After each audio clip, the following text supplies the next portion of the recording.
सुनने वाले और बोलने वाले प्रत्येक को प्रभु आपके हाथों में समर्पित करते हैं। प्रभु जी, हे पवित्र आत्मा, आप सहायता करें ताकि प्रभु परमेश्वर जो सुनते हैं प्रभु वो वचन हमारे जीवन में कार्य करे, हम उस वचन के अनुसार जीवन जी सकें। धन्यवाद करते हैं, सभी को प्रभु आपके हाथों में समर्पित करते हैं। धन्यवाद, सारी महिमा आदर के योग्य प्रभु यीशु आपको धन्यवाद करते हैं। यीशु के नाम से प्रार्थना मांगते हैं, आमीन।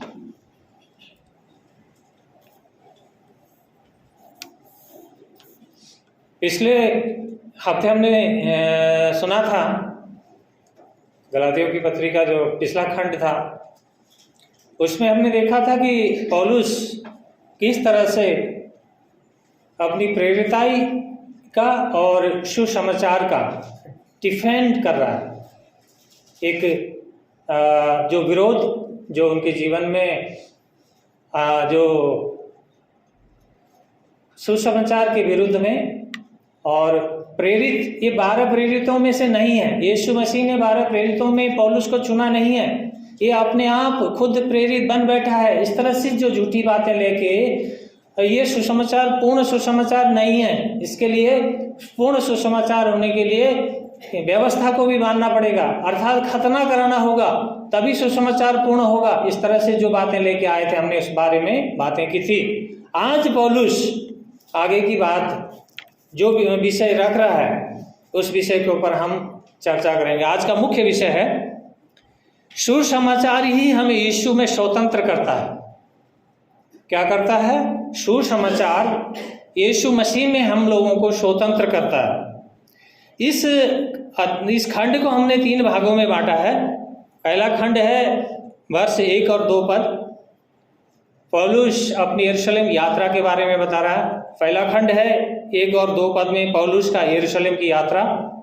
दूसरा खंड है वर्ष 3 से लेकर 5 तक, जो खतना का मुद्दा है, खतना का विषय है, उसके बारे में पौलुस बात करता है। और तीसरा खंड है 6 पद से लेकर 10 पद तक, पौलुस की सुसमाचार को यरूशलेम के प्रेरितों द्वारा मान्यता दिया जाना, अर्थात जो सुसमाचार पौलुस उनके बीच में रख रहा है, अन्य जातियों के बीच में रख रहा है, उसको जो प्रेरित यरूशलेम में थे पहले से, उन प्रेरितों द्वारा भी उस सुसमाचार को क्या हुआ? मान्यता दिया गया, समर्थन दिया गया। इस विषय में पौलुस बात करता है। आइए हम क्रमिक रूप से एक एक खंड करके इस विषय को देखेंगे। हम पद 1 और 2 पद को देखेंगे। पौलुस का यरूशलेम जो यात्रा है, पौलुस इस तरह से लिखते हैं, 14 वर्ष पश्चात मैं बरनबास के साथ पुनः यरूशलेम को गया और तीतुस को भी साथ ले गया।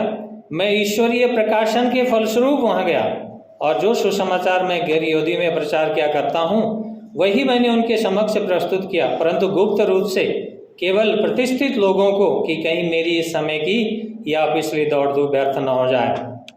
पौलुस लिखते हैं, पहले हमने इसमें देखा 1 अध्याय का 17 और 18 पद में पिछली बार हमने देखा था। पौलुस यहाँ पे कहता है मैं 3 वर्ष के बाद यरूशलेम गया, और इस खंड की शुरुआत पौलुस कर रहे हैं 14 वर्ष के बाद। 14 वर्ष पश्चात मैं यरूशलेम गया। जब प्रभु यीशु ने पौलुस को जो दमिश्क में के मार्ग में उसको जो एक प्रकाशन दिया, उस प्रकाशन के 3 वर्ष बाद यरूशलेम की जो यात्रा उन्होंने की, और यहां लिखता है 14 वर्ष बाद।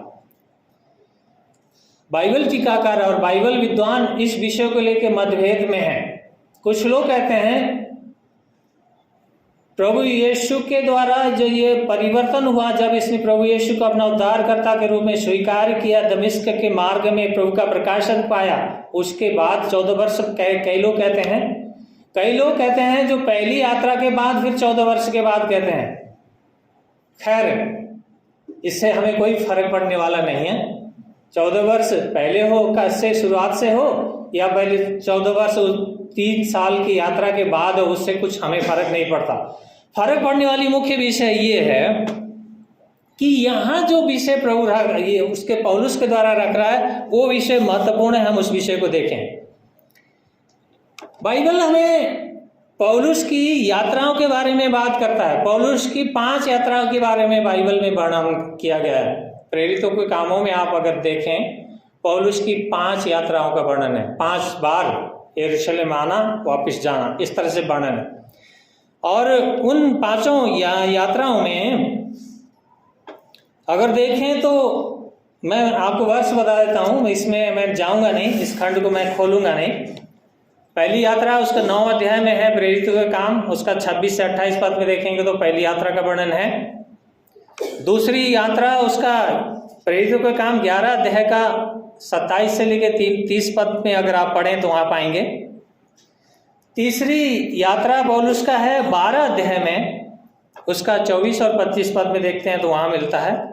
चौथी यात्रा का वर्णन है 15 अध्याय में, 1 से लेके 5 पद, 15 अध्याय का 1 से लेके 5 पद। उसी तरह से 5वीं और अंतिम यात्रा जिसको कहा जा सकता है, उसके बाद 21 अध्याय में पौलुस को यरूशलेम से पकड़ के उसके बाद रोम चला जाता है, कैद में चला जाता है। और इस यात्रा को हम अंतिम यात्रा भी मान सकते हैं पौलुस की यरूशलेम की।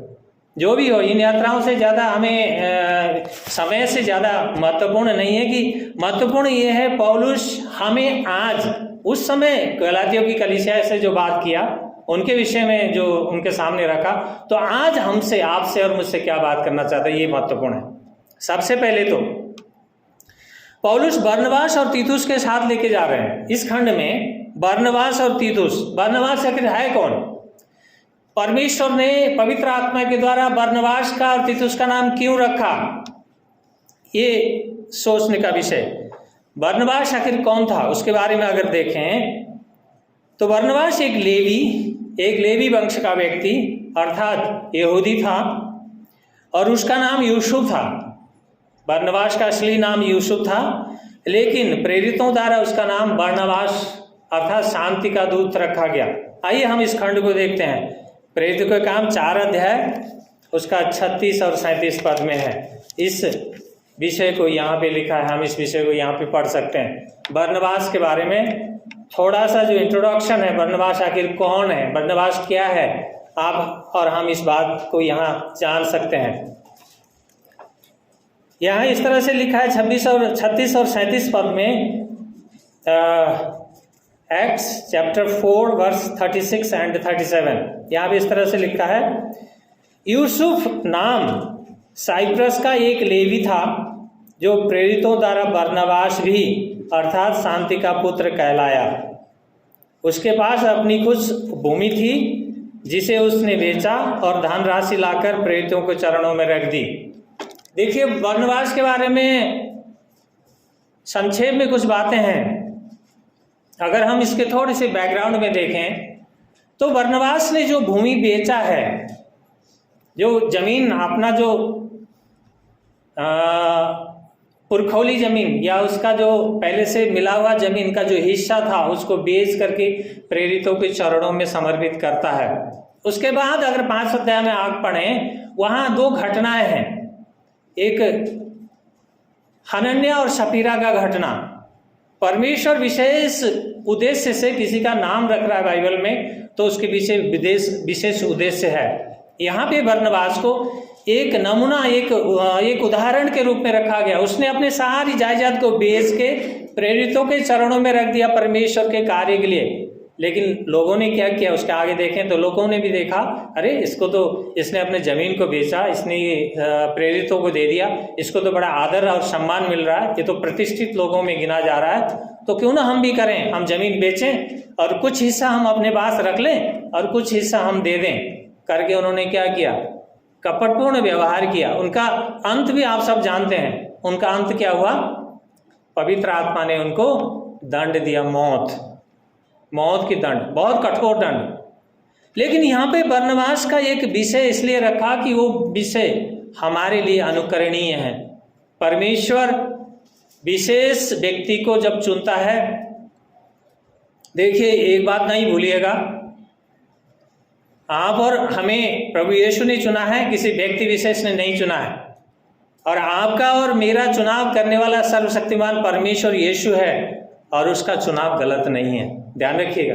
आपका और मेरा जीवन बहुत महत्वपूर्ण है। उसने विशेष उद्देश्य से लेके आपको और मुझे चुना है। जिस तरह से यहाँ पे हम देखें कि पौलुस बरनबास का और तीतुस का विषय यहाँ पे रख रहा है, उनको रखने का एक विशेष सिग्निफिकेंस है, महत्व है, ताकि हम जाने उनके जीवन से क्यों परमेश्वर ने, उस पवित्र आत्मा ने, क्यों पवित्र परमेश्वर ने उस प्रेरित पौलुस को मोटिवेट किया कि तो इसको लिख।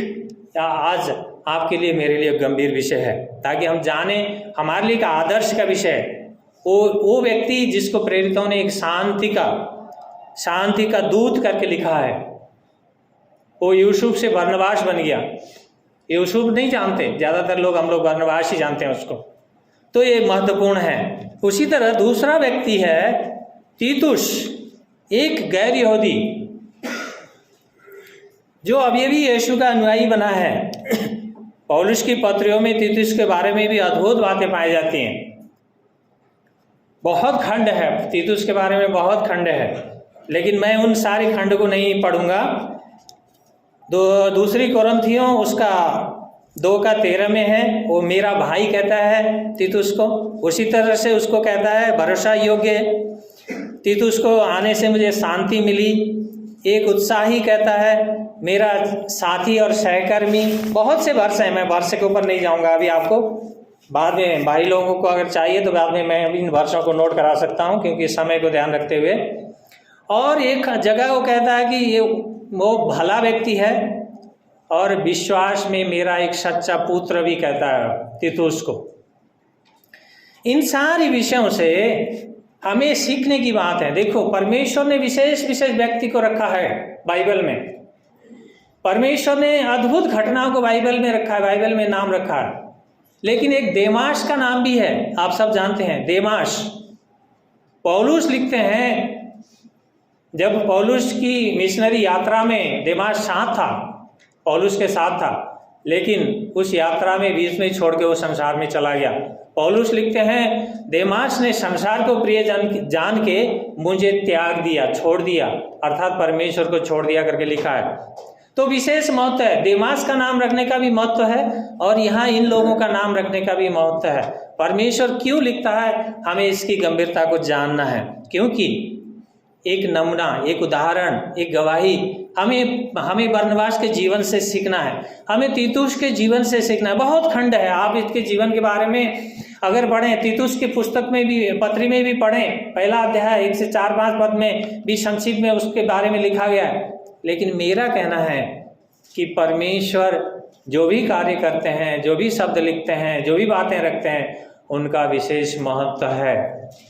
हमें जानने की जरूरत है कि हमें उनके जीवनों को देख के हम क्या शिक्षा ग्रहण करते हैं।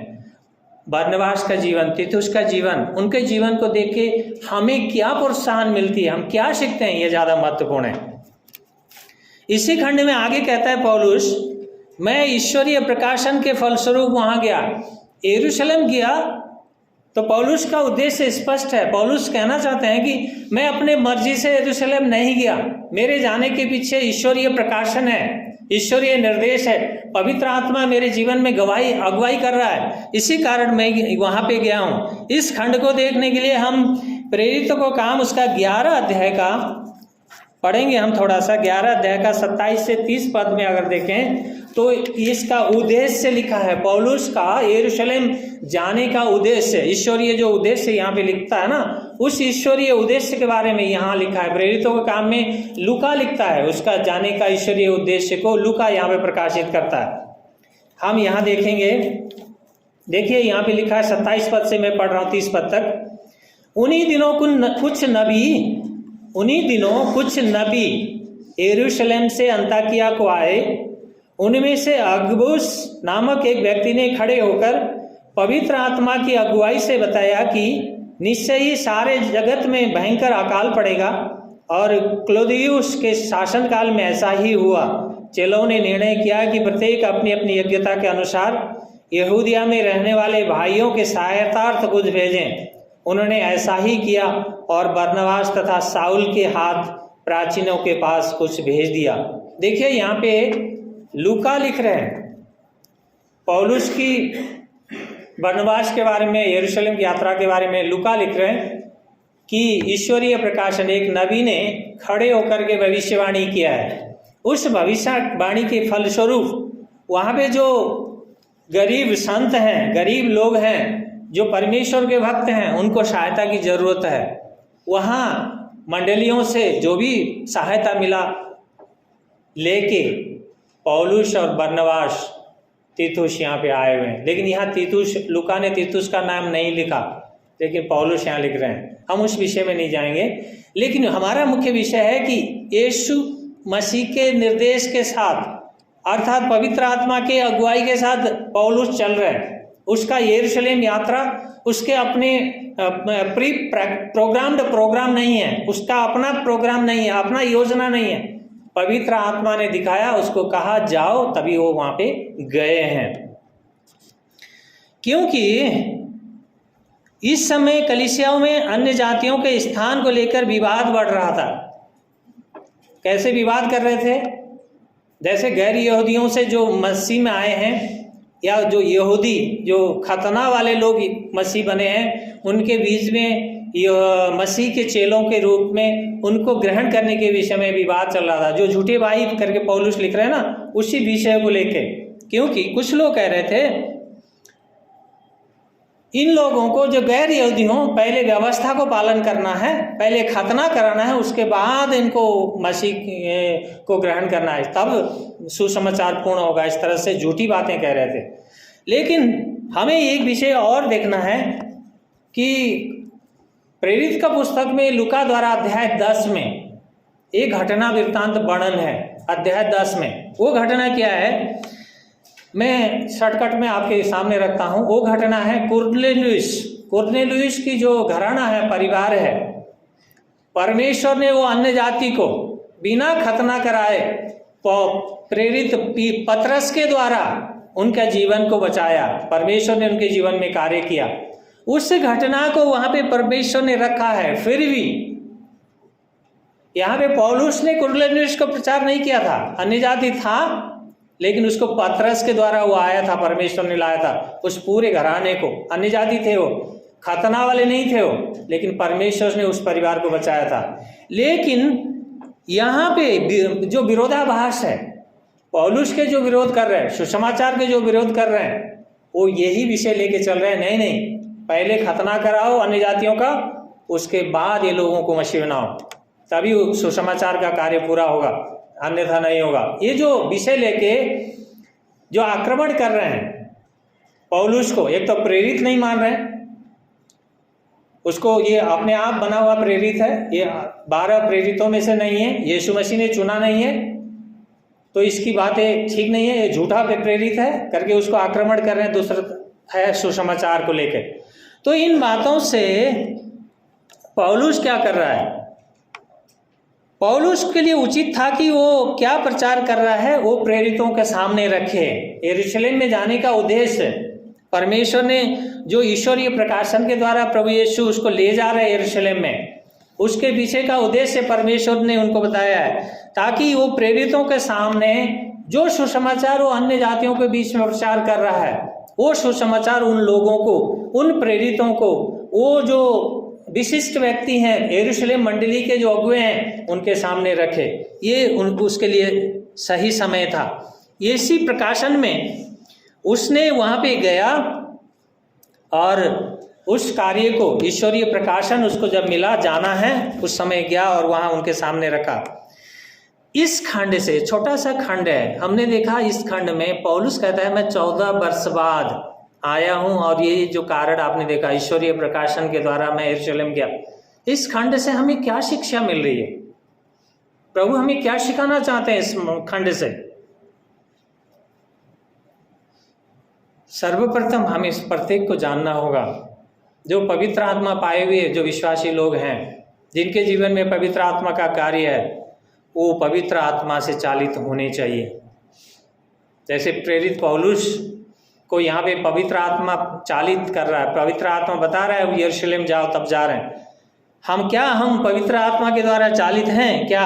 हम परमेश्वर पर निर्भर हैं क्या? तीतुस और बरनबास का जैसा जीवन, एक अनुकरणीय जीवन हम जी रहे हैं? इस खंड से हमें सोचने का विषय। क्या हमारा जीवन पवित्र आत्मा से चालित है या हम शरीर के अनुसार चल रहे हैं, अपने मर्जी का जीवन जी रहे हैं? हम इस गेट से अंदर आ जाते हैं तो हम अलग बन जाते हैं, पवित्र बन जाते हैं, शुद्ध बन जाते हैं, परमेश्वर के भक्त बन जाते हैं। इससे बाहर जाके संसार में जाते हैं तो हमारा जीवन और चरित्र कुछ और तो नहीं है।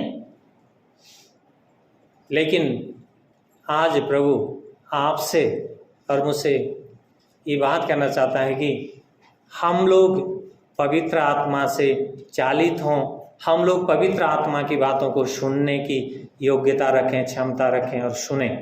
पवित्र आत्मा जिसके जीवन में परमेश्वर का उद्धार का काम हुआ है, वो प्रत्येक के जीवन में पवित्र आत्मा बात करता है, दिनईश्वर में बात करता है। लेकिन आपको और मुझे सुनना है। कई बार हम सुनते नहीं हैं।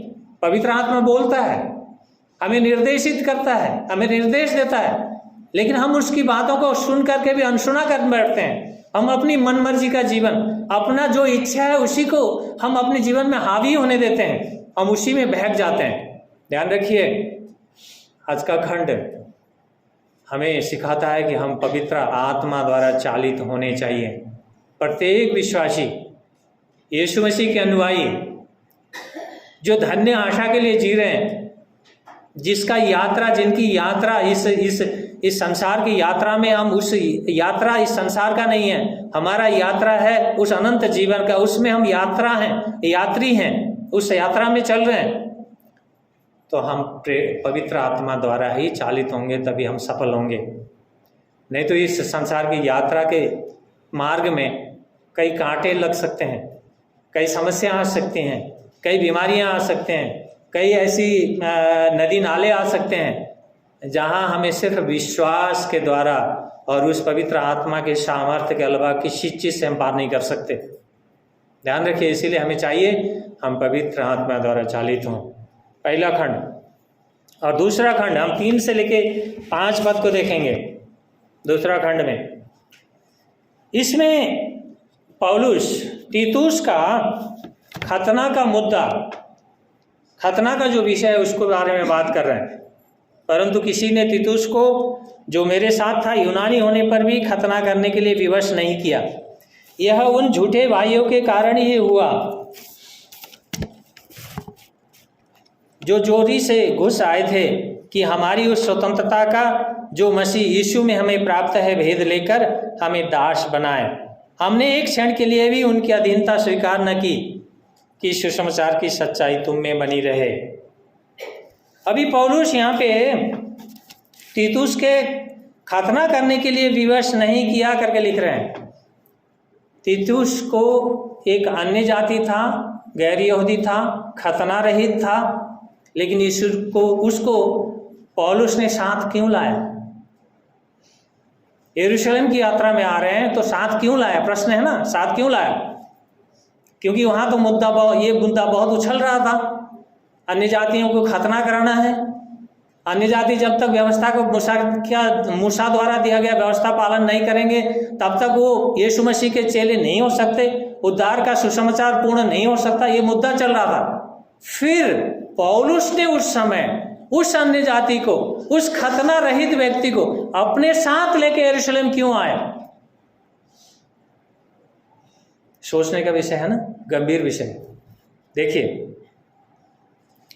पौलुस कहते हैं कि यरूशलेम के प्रेरितों ने तीतुस को, जो यूनानी होने पर भी यीशु का चेला था, उसे मूसा की व्यवस्था के अनुसार खतना रहित होने पर भी स्वीकार किया।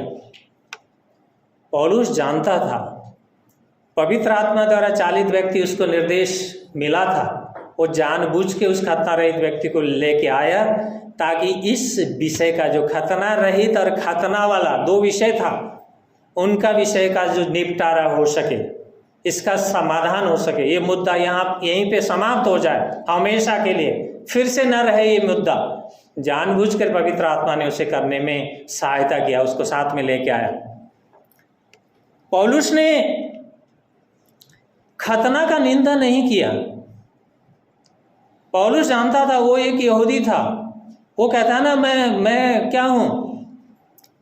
बिन्यामीन गोत्रक से हूं, मैं इस्राएली हूं, फरीसियों में से मैं फरीसी हूं। पौलुस कहता है पौलुस सब जानता है, खतना क्या है, खतना रहित होना क्या है, पौलुस जानता है। इसी वजह से पौलुस ने खतना को कभी खंडन नहीं किया। लेकिन खतना करना या खतना न करना उद्धार के बीच पाने के, यीशु मसीह का जो उद्धार है उसके बीच में कोई बात नहीं, कोई असर नहीं डालता या कुछ भी विषय नहीं है करके साबित कर दिया पौलुस ने। क्योंकि जहां जिस परिवेश में पौलुस पड़ा हो,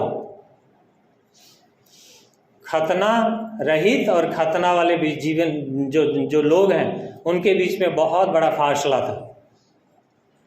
बाइबल हमें सिखाती है जो यहूदी लोग सामरी नगर में जाते ही नहीं थे, उनके रास्ते में ही नहीं चलते थे, कितना बड़ा उनके बीच में एक घेरा था। वो सोचते थे ये जो सामरी लोग हैं ये नीचे हैं, ये तुच्छ हैं, ये इनके नज़दीक जाने के लायक भी नहीं है। ऐसे परिवेश में पला हुआ है पौलुस। गमालियल की शिक्षा उसने पूर्ण पाया है, पुराना नियम सब कुछ जानता है पौलुस। फिर भी पवित्र आत्मा ने सहायता किया, उसको तीतुस को साथ लेके यरूशलेम मारा उस समय में, ऐसी अवस्था के बीच में, ताकि ये मुद्दा गंभीर है। बहुत विरोधी हैं पौलुस के, बहुत उग्र रूप से विरोध कर रहे हैं। ये है पवित्र आत्मा का परिचालना। ध्यान रखिए, हमारे जीवन में कई बार छोटी छोटी विषय, छोटी छोटी समस्याएं, एक पारिवारिक छोटे छोटे मुद्दे लेके हम परिवार को पूरा नाश करने में तुल जाते हैं, उठ जाते हैं। उसके पीछे कारण क्या है पता है? पवित्र आत्मा द्वारा परिचालित ना होना। हम सोचते हैं हम पवित्र आत्मा द्वारा चालित हैं, लेकिन चालित नहीं है। छोटी छोटी बातें लेके हम परिवार में जो एक अन्य जातियों की परिवार में जो नहीं होता वो मसीह परिवार में देखने को कई बार मिलता है। उसके पीछे कारण क्या है? पवित्र आत्मा कार्य नहीं कर रहा है आपके जीवन में, पवित्र आत्मा को काम करने नहीं दे रहे हैं। इसीलिए पौलुस का उद्देश्य स्पष्ट है। पौलुस पवित्र आत्मा द्वारा ईश्वरीय प्रकाशन के द्वारा चल रहा है, और उन्होंने तीतुस को वहां पे लाया, और उन प्रेरितों ने और उन लोगों ने कोई विरोध नहीं किया। खतना रहित व्यक्ति को क्यों तुमने मसीह बना के अपने साथ ले चल रहे हो, नहीं कहा। और परमेश्वर के उस अनुग्रह को जो पौलुस को प्रभु यीशु ने जो शिक्षा दी थी, सिखाया था, उसको उन्होंने क्या किया? स्वीकार किया, उन्होंने माना उस चीज को। आगे पौलुस लिखते हैं, झूठे भाइयों के कारण, ये जो बातें हैं तीतुस को लेने का विषय है, खतना रहित व्यक्ति, ये किसके कारण से उठ रहा है? वो कहता है झूठे भाइयों के कारण। झूठे लोगों ने खतना को एक मुद्दा बनाया जो तीतुस के लिए भी असहज विषय था। मसीह लोगों को यीशु द्वारा प्राप्त स्वतंत्रता को वो लोग व्यवस्था रूपी खतना का बंधन में बांधना चाहते थे। पौलुस उन लोगों को एक नाम, एक उपनाम दे रहा है, क्या? झूठे भाई। मगर वो लोग अपने आप को सच्चे भाई मानते थे। उनका मानना क्या था? वो अपने आप को झूठा एक नेम प्लेट, ये झूठे हैं करके नेम प्लेट लेके नहीं आए वो लोग क्या, कैसे आए?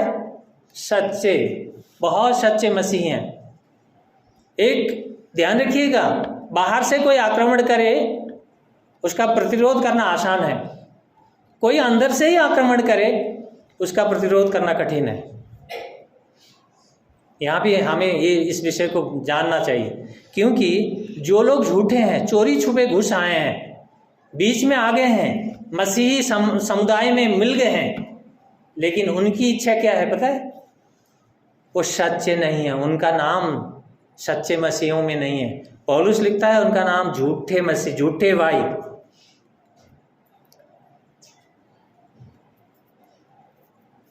जो यीशु मसीह ने जो सुसमाचार पौलुस को दमिश्क की यात्रा में प्रकाश किया और वो सिखा रहा है, उस चीज़ को उसने जो देता रहा वो सिखा रहा है, वो बांट रहा है, उसी को क्या कर रहे हैं लोग? इनकार कर रहे हैं, उसी के विरुद्ध में खड़े हैं। इसीलिए हमने पहले अध्याय में भी गलातियों उसका 1 अध्याय का 6 से लेकर 9 पद में हमने देखा था, आपको याद होगा, गलाती उसका 6 चैप्टर 1 वर्स 6 to 9, यहाँ पे हमने एक विषय को देखा था। पौलुस बड़े स्पष्ट रूप से कहता है कि तुमने उस अनुग्रह में को जान करके भी तुम उस अनुग्रह को छोड़ के और ही कहीं जा रहे हो। गलातियों को लिख रहा है और कई बातें उसने लिखा, कहा कि स्वर्गदूत, मैं और स्वर्गदूत भी इस सुसमाचार को जो यीशु मसीह के द्वारा प्रकाशन है दिया गया है, अन्य किसी प्रकार का सुसमाचार प्रचार करता है तो श्रापित हो। यही इसी खंड से हम जानते हैं वो लोग क्या थे, झूठे थे, वो सच्चे नहीं थे। सच्चे बनने का चोला जरूर उन्होंने ओढ़ लिया था, लेकिन सचमुच में वो झूठे थे, उनका जीवन झूठा था। यहाँ पे महत्वपूर्ण है कि पौलुस जिस प्रकार कहते हैं चोरी से घुस आए थे, वो लोग उस समय उस मंडली में यीशु मसीह को अपने उद्धारकर्ता के रूप में जो घुस के आ गए, उनका विचार सच्चा नहीं था और सच्चे मन से नम्र होकर नहीं आए। उनका उद्देश्य कुछ और था, सुसमाचार को बिगाड़ना, लोगों को भड़काना, चर्च को तोड़ना, इस तरह से उनका उद्देश्य था। इसीलिए वो कहता है ये चोरी से आए हुए हैं, हमारे बीच में हैं, लेकिन ये लोग झूठे हैं, इनका काम सही नहीं है। ये चाहते हैं कि यीशु मसीह के द्वारा जो आपको और मुझे जो स्वतंत्रता मिली है, यीशु मसीह में जो आज आप और हम स्वतंत्र हैं, इस स्वतंत्रता को, वो स्वतंत्रता को न होने दें। स्वतंत्रता को वो क्या करें, बंधन में बांध दें। वो बंधन क्या था, उस समय के व्यक्तियों के लिए खतना वो बंधन हो जाता अगर वो लोग कामयाब हो जाते। लेकिन यहाँ कार्य किसका था, यहाँ था कार्य परमेश्वर का। मनुष्य का सुसमाचार था ही नहीं है, किसी व्यक्ति विशेष का कार्य नहीं था, इसीलिए वो सफल नहीं हुए। परमेश्वर जानता है वो कैसे कार्य करना है, परमेश्वर जानता है किसको खड़ा करना है, कौन क्या कर सकता है। इसी कारण से यहाँ पे पौलुस ने बड़े दृढ़ता के साथ उस विषय का, उस झूठे भाइयों का सामना किया। दो तरह का सामना कर रहा था, दो तरह से। एक वो लोग सुसमाचार के ऊपर प्रहार कर रहे थे, दूसरा वो उसकी प्रेरिताई के ऊपर प्रहार कर रहे थे। ये झूठा प्रेरित है, ये अपने आप प्रेरित बन बैठा है, ये प्रेरित नहीं है, 12 चेलों से के बीच में यीशु ने चुना नहीं है। इस तरह से उसको आक्रमण कर रहे थे वो झूठे लोग। जिस तरह से दो तरह का जो आक्रमण था, परमेश्वर ने उस पवित्र आत्मा के द्वारा उसका प्रतिरोध करने की उसको क्षमता दिया और उसने किया। आज आपके और मेरे लिए भी बहुत महत्वपूर्ण है। यहाँ इस खंड में पौलुस के जीवन से हम देखते हैं उसने किसी प्रकार के समझौता नहीं किया। पौलुस ने समझौता नहीं किया। उसने ऐसा नहीं कहा कि ये झूठे भाइयों और गैर यहूदियों के बीच का मुद्दा है, ये दोनों सुलझा लें। मैं तो यहूदी हूँ, मेरा पृष्ठभूमि यहूदी पृष्ठभूमि से हूँ, मेरा पहले ही खतना हो रखा है, पर परमेश्वर यीशु मसीह ने मुझे खतना वाली अवस्था से मुझे चुना है। ये जो मुद्दा है ये खतना रहित लोगों का और इन भाइयों का है जो झूठे हैं, ये कर रहे हैं आपस में, ये सुलझा लें, इनका बीच का मसला है। उसने ऐसे करके छोड़ा नहीं। पौलुस ने कंप्रोमाइज नहीं किया। उसने इस विषय को बड़े दृढ़ता के साथ सामना किया। आज प्रश्न उठता है आपके लिए और मेरे लिए, इस खंड को अगर देखें तो आपके लिए मेरे लिए प्रश्न है, क्या आप और हम सुसमाचार के लिए दृढ़ रहेंगे या हम संसार में समझौता का जीवन जिएंगे? प्रश्न कठिन है लेकिन बहुत महत्वपूर्ण है। अगर हम मसीह हैं, अपने आप को मसीह कहते हैं और कहते हैं कि हमें यीशु मसीह के द्वारा बचा लिया गया, उद्धार पाया हूँ, मैं एक नया जन्म पाया हुआ मसीह हूँ, बॉर्न अगेन क्रिश्चियन कहते हैं ना हम लोग, अगर हैं तो यहाँ पौलुस की तरह हम भी संसार के साथ समझौता नहीं करेंगे। ध्यान रखिएगा। होता क्या है, मैं कई बार अंकल से कहते हुए सुनता हूँ, गंगा गए तो गंगादास, जमुना गए तो, सुनते हैं ना, अक्सर सुनते हैं। भाई हो सकता है हम कहीं किसी अन्य जातियों के किसी फंक्शन में, शादियों में कहीं गए, तो हमारा जीवन, हमारा चरित्र वैसा ही दिखे उनकी तरह। क्षमा करिएगा अगर मेरी ये बातों से किसी को ठोकर लगती हो तो, लेकिन परमेश्वर कहता है कि हमें बोलना है। अगर हम कहीं किसी परिस्थिति में हैं, कहीं किसी जगह में हैं, हम वहाँ के जैसे बन जाएं। हम मसीह की सुसमाचार का जो दायित्व आपको और मुझे दिया गया है, हम उस दायित्व को भूल करके हम संसार के लोगों की तरह हो जाएं, तो हम क्या हुए फिर? आप और हम भी झूठे हो जाएंगे, झूठे हो जाएंगे। कई बार देखने को मिलता है, कई बहनें कई शादी में, अन्य जातियों की शादी में चली जाती हैं, वहां उनका सब कुछ मिलता है, सिंदूर सिंदूर सब कुछ मिलता है, देखने को मिलता है। मैंने देखा है कई बहनों को, मैं नाम किसी का कभी नहीं लूंगा, लेकिन मैं जानता हूं। लेकिन मेरा कहने का अर्थ है परमेश्वर ऐसा नहीं चाहता। परमेश्वर समझौता का जीवन नहीं चाहता। परमेश्वर एक जैसा जीवन चाहता है। उन प्रेरितों ने उस सुसमाचार के लिए अपने आप को कुर्बान कर दिया, न्यौछावर कर दिया, मारे गए हो।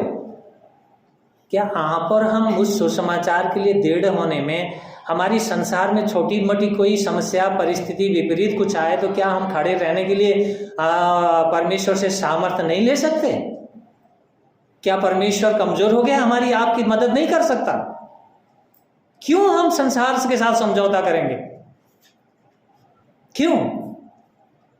ध्यान रखिए, हमें इस संसार का भी मौज मज्जा मिल जाए और अनंत जीवन का भी, स्वर्ग का भी वो जो आशा हमारे पास है वो मिल जाए। दोनों नहीं मिल सकते, दोनों नहीं मिल सकते। एक को तो खोना ही पड़ेगा दूसरे को पाने के लिए। इसीलिए ध्यान रखिएगा, हमारी कथनी और हमारी करनी में फर्क नहीं होना चाहिए। पौलुस यही बात हमें सिखाना चाह रहा है। वो दृढ़ हो गया, वो जानता है विपरीत परिस्थिति है, मेरे विपक्ष में जो खड़े हैं लोग, वो प्रहार कर रहे हैं, तीर छोड़ रहे हैं, चला रहे हैं, सब कुछ कर रहे हैं, लेकिन वो डीगा नहीं। उसने समझौता का जीवन नहीं जिया, खड़ा रह गया। वो आज उस समय का पौलुस का जीवन आज हमारे लिए एक अनुकरणीय जीवन है। आज हमारे लिए वही शिक्षा देता है कि हम क्या करें, हम भी मसीह के लिए, उसके सुसमाचार के लिए। इसीलिए तो यीशु मसीह ने कहा प्रकाशित वाक्य में, रिवलेशन में, जीवन के अंत तक खड़े होंगे, विश्वास में विजय जीवन लास्ट तक अगर जिएंगे तब क्या होगा? तभी जीवन का मुकुट मिलेगा। जो मुकुट ऐसे नहीं मिलने वाला। हमारी यात्रा कुछ साल हम सही चलें, कुछ साल के बाद ढीले ढाले पड़ जाएं और फिर संसार की तरह हो जाए, हम सोचें कि हमें जीवन का मुकुट मिल जाएगा।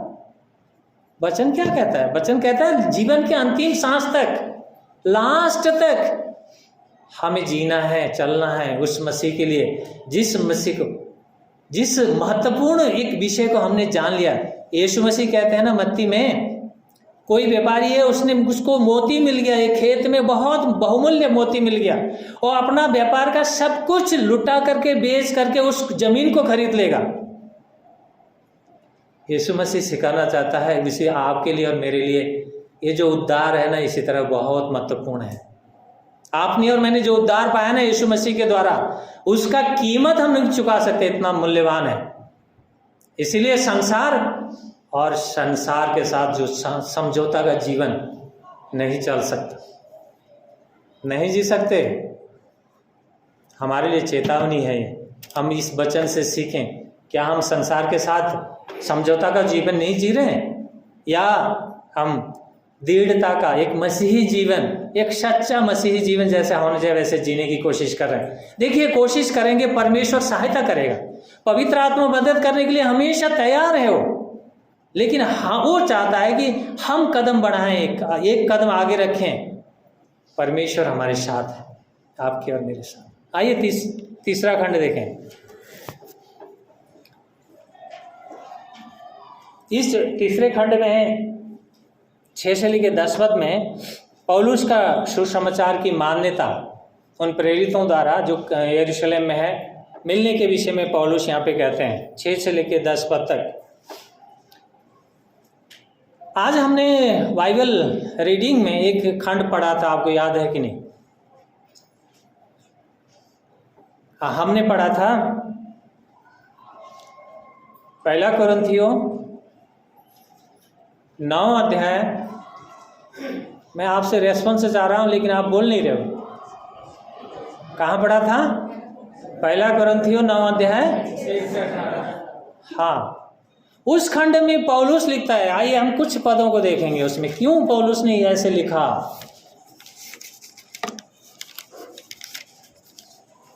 पौलुस लिखता है यहाँ पे, मैं कुछ पदों को पढ़ूंगा।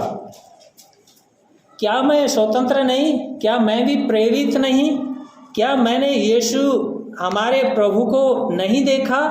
क्या तुम प्रभु में मेरे परिश्रम के प्रतिफल नहीं हो?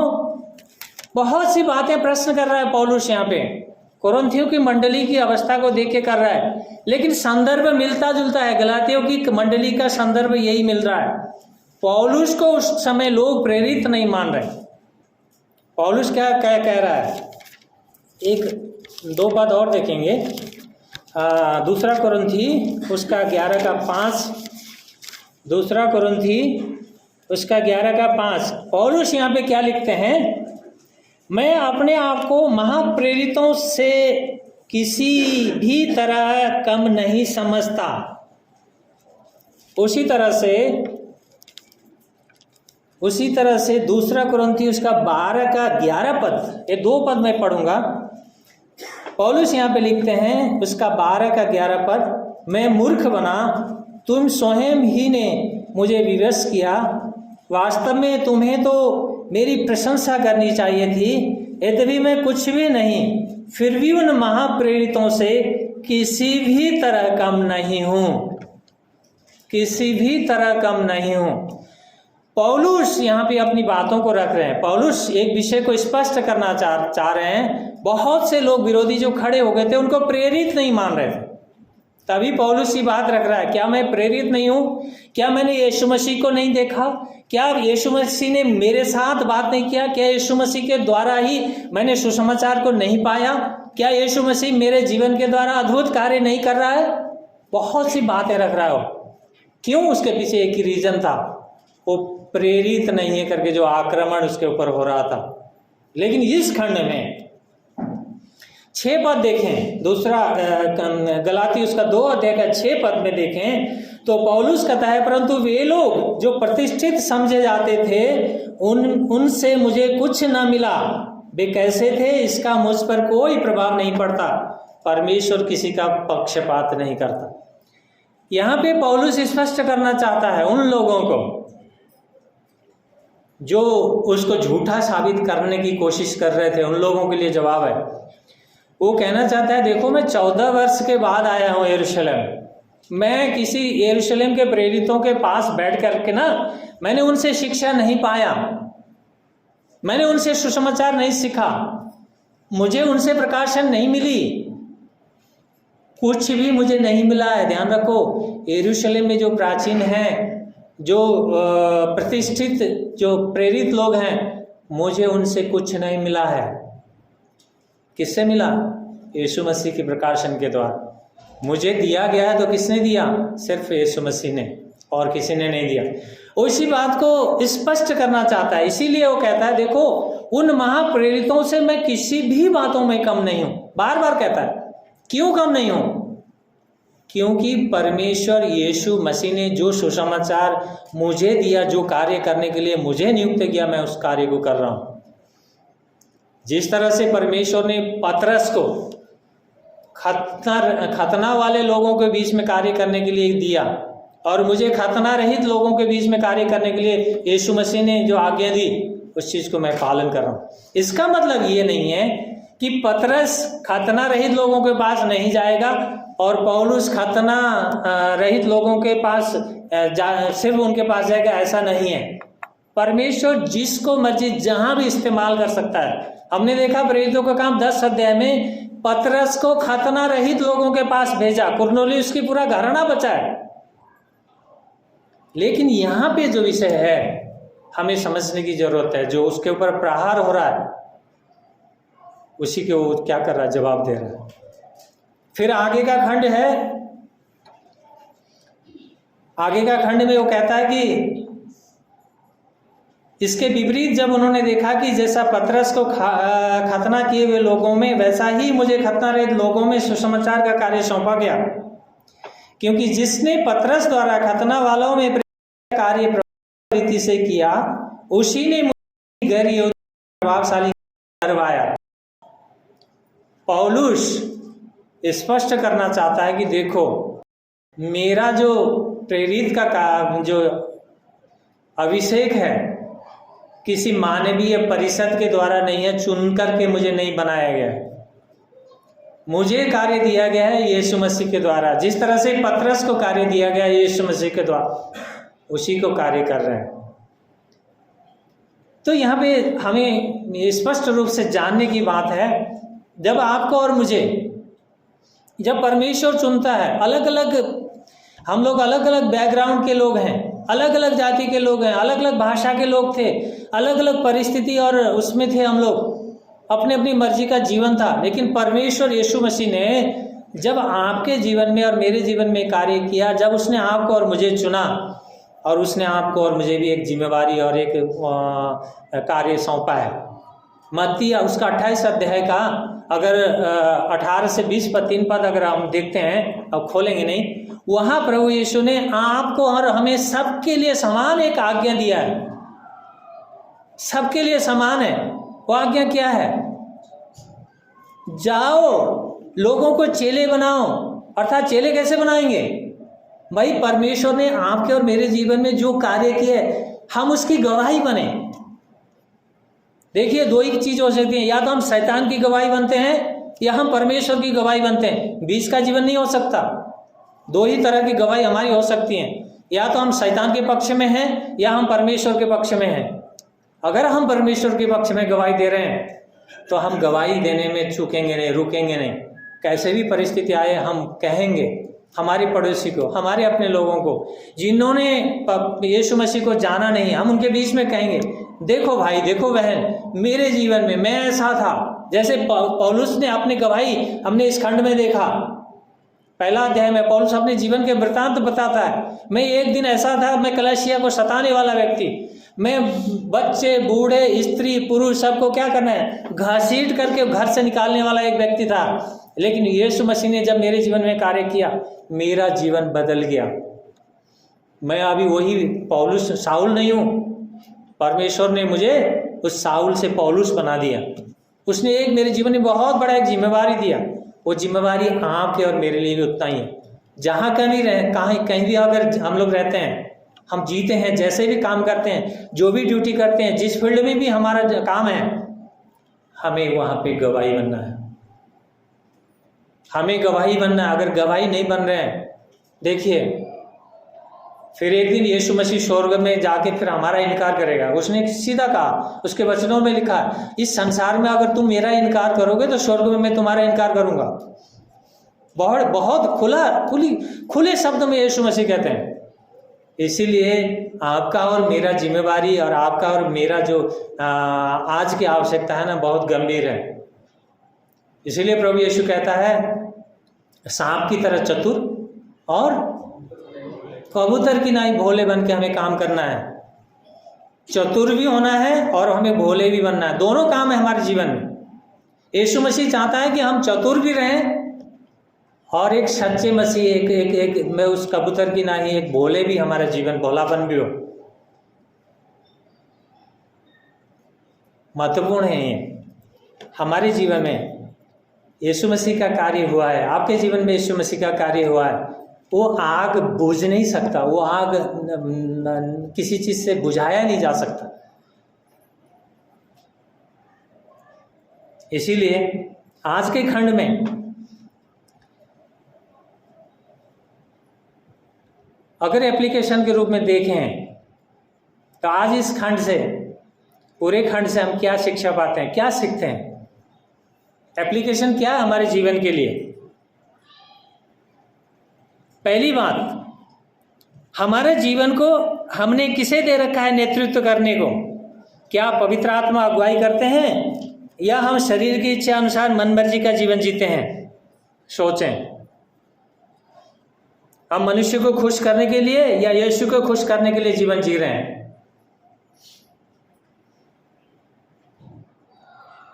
पहली बात। और हमने आज का खंड का मुख्य विषय में देखा था कि सुसमाचार हमें यीशु में स्वतंत्र करता है।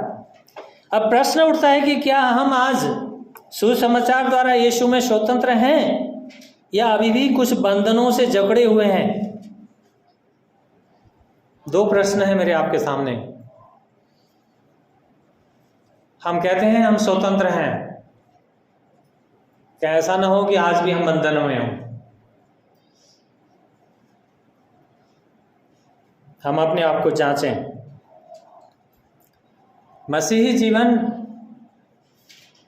ट्रांसपेरेंट लाइफ है। मसीही जीवन क्या है? एक पारदर्शी जीवन है। आपको और मुझे जांचने की जरूरत है, क्या हम पारदर्शी जीवन जी रहे हैं? 3 प्रश्न मैंने आपके सामने रखा है। आज के ये पूरे खंड को पढ़ के हम सोचें, अपने आप को जांचें और मनन करें। जो मैंने ये प्रश्न रखा है, 3 प्रश्न है हमारे सामने, इसके बारे में जरूर सोचें। देखिए, यीशु मसीह नहीं चाहते कि हम गुनगुने होके जिए। गुनगुना, प्रकाशित वाक्य में यीशु मसीह कहते हैं, भला होता कि तुम,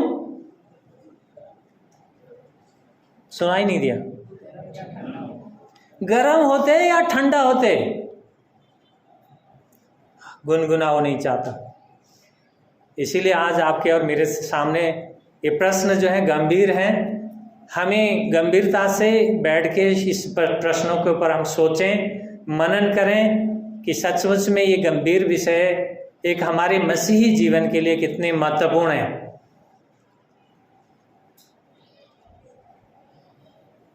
आपका मैं धन्यवाद करता हूँ, आपने बड़े ध्यान से इन विषयों को सुना है और मुझे आशा है अवश्य ही इन विषयों के अपने जीवन में हम लोग लागू करेंगे, कोशिश करेंगे। परमेश्वर हमारा बल है, परमेश्वर हमारा सहायता करने के लिए हमेशा तैयार है। वो आपकी और हमारी मदद करेगा, लेकिन हमें कोशिश करनी चाहिए। जो ये गंभीर विषय हैं और इन विषयों को जरूर गौर करें। आने वाले दिनों में हम गलातियों को पूरी पत्री को कार्मिक रूप में समाप्त करेंगे धीरे धीरे, जब भी प्रभु हमें अनुमति देगा। आइए हम प्रार्थना करें। प्रभु परमेश्वर, हम धन्यवाद करते राजा, तेरी दया के लिए, तेरी करुणा के लिए हम आभारी हैं प्रभु।